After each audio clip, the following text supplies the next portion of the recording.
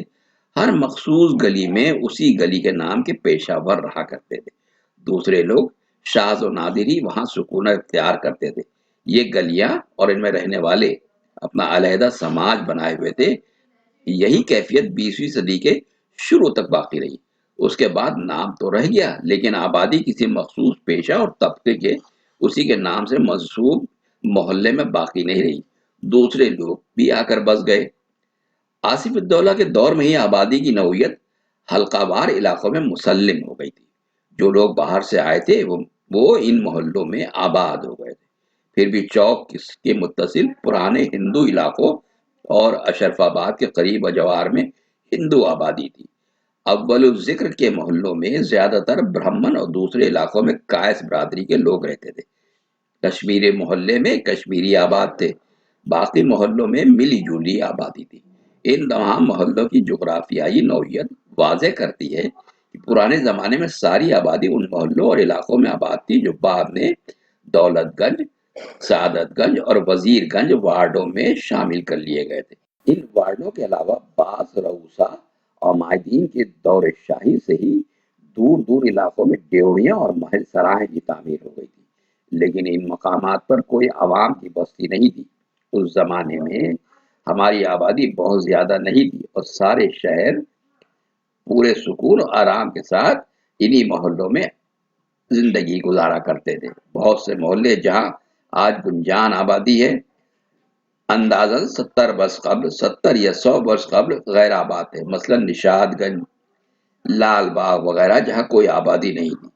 بارود خانے کا محلہ ایک جنگل تھا جہاں دن کو گزرتے ہوئے بھی ڈر لگتا تھا۔